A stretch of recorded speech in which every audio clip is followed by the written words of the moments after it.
नमस्कार दोस्तों, मैं हूं आपकी अपनी प्राची अधिकारी। ये घटना है नूह हरियाणा से। दोस्तों, ये हरियाणा में हालांकि सरकार तो बीजेपी की है, लेकिन बहुत सारी गतिविधियां जो हैं गैर कानूनी गतिविधियां यहाँ चल रही हैं। खासकर अगर मैं लव जिहाद की घटना कहूँ तो यूं तो खट्टर सरकार ने योगी महाराज की देखा देखी लव जिहाद का कानून वहाँ पर भी लगा दिया गया है। लेकिन मैं ये पूछना चाह रही हूँ कि लव जिहाद का अगर कानून है तो निकिता तोमर के हत्यारों को क्यों नहीं फांसी की सजा हुई।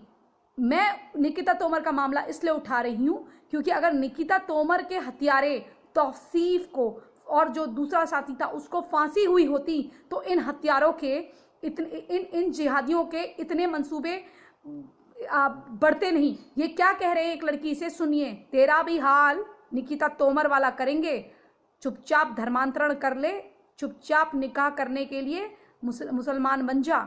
ये एक लड़की से कह रहे हैं जो कोचिंग जाती है। वो कोचिंग वाली लड़की जो है जब वहां चिल्लाने लगी, उसने विरोध करा, तो इतने में धन्यवाद आप सबका जो आप जागरूक हो रहे हैं।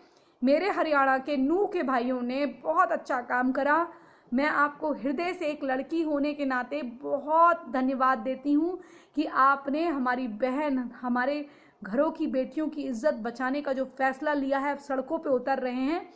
इसी का नतीजा है कि वहाँ के लोग इकट्ठा हुए और उन्होंने उन आरोपी हमजा, परवेज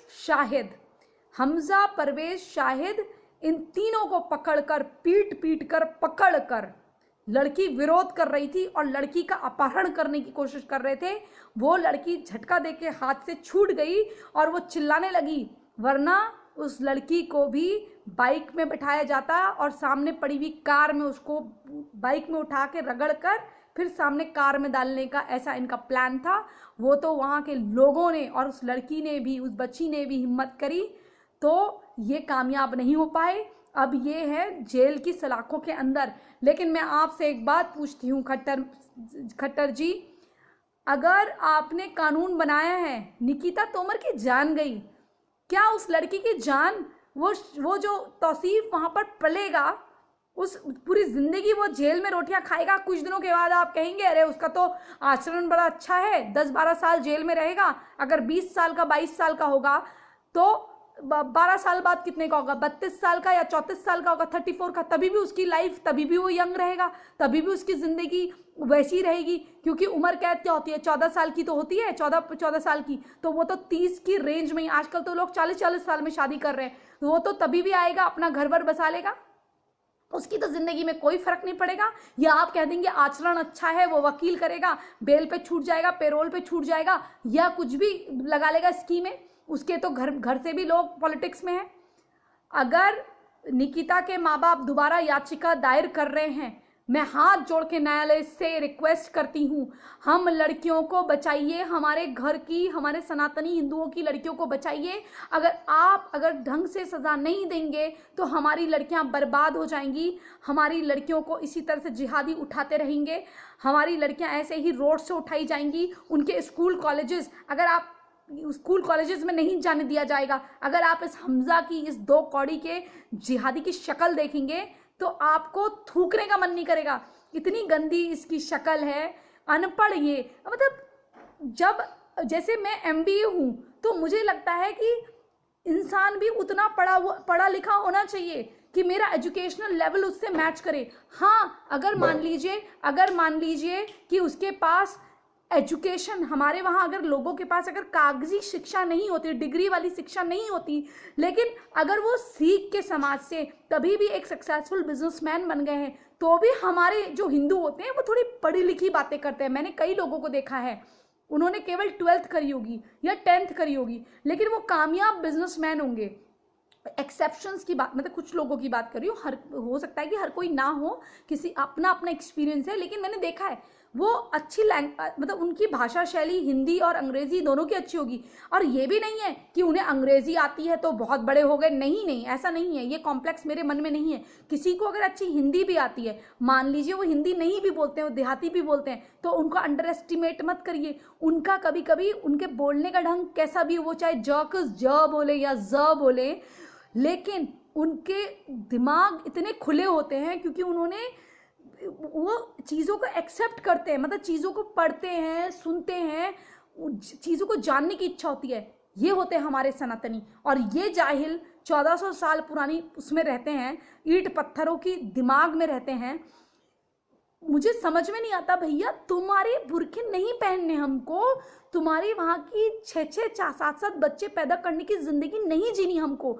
अगर हमको 6 बच्चे पैदा भी करने होंगे तो हम अपने हिंदुओं के करेंगे कि हमारे वहाँ अगर 5 बच्चे भी अगर किसी के एक्सेप्शनली हो गए, विदेशों में भी लोगों के होते हैं, वो अपनी मर्जी हमारी, उनको हम डॉक्टर बनाएंगे, इंजीनियर बनाएंगे, हम उनको पढ़ाएंगे लिखाएंगे। लेकिन अब समय आ गया है कि हमें योद्धा भी बनाने चाहिए। भगत सिंह दूसरे के घर से नहीं, अपने घर से भी निकलना चाहिए। अब हमें बहुत समझने की और सोचने की ज़रूरत है कि हमें अब अपनी लड़कियों को कितना स्ट्रॉन्ग मानसिक तरीके से बनाना होगा। और महिला पुलिस को भी सादे वस्त्र में, महिला कमांडो को, केवल पुलिस का काम नहीं है ये, ऐसा दस्ता होना चाहिए तैयार कि हमारी जो लड़कियां हैं वो इजराइल के जैसी ट्रेनिंग पाएं। और उसमें भी हमारा जो समुदाय है जिसके साथ ज़्यादा अपराधीकरण हो रहा है, जिन लोगों के साथ बहुत बुरा हो रहा है, उनको वो ट्रेनिंग दी जाए। जो पहले से जिहादी हैं उनको ट्रेनिंग की क्या ज़रूरत है, वो तो खुद ही बॉम्ब पहन के खुद ही उड़ा लेंगे दूसरे को।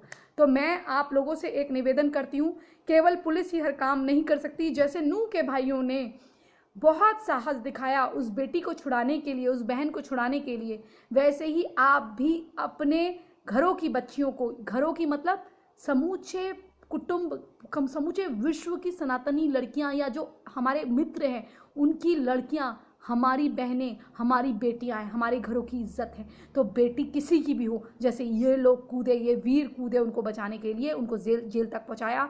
अब आप ये हैशटैग चलाइए कि इनको फांसी हो। लव जिहाद करने वाले, हमारी हिंदू बेटियों को छेड़ने वाले निकिता तोमर के लिए दोबारा से अभियान चलाइए कि nothing but hang till death for Tausif.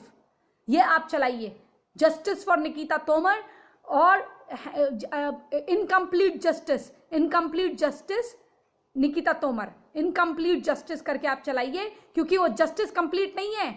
अच्छा, मतलब तुम मार दो, हमें मार दो, उसके बाद तुम जेल में बैठ के रोटियां खाओ, टैक्स पेयर के पैसों से खाओ। तुम ना हो गए, तुम तो कसाब से भी बड़े हो गए।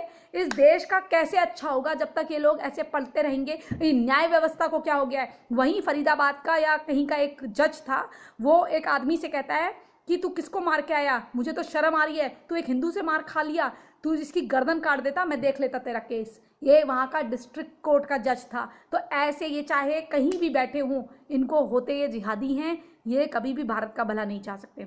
इसी संदेश के साथ कि अपनी सुरक्षा अपने हाथ में है, पुलिस जब आएगी तब आएगी, लेकिन आप प्रिपेयर रहिए। हर बार कहती हूँ, अपने लिए रखिए संभाल के, ज़रूरत हो तो चलाइए। क्या मतलब उम्र कैद उनको ही होती है क्या?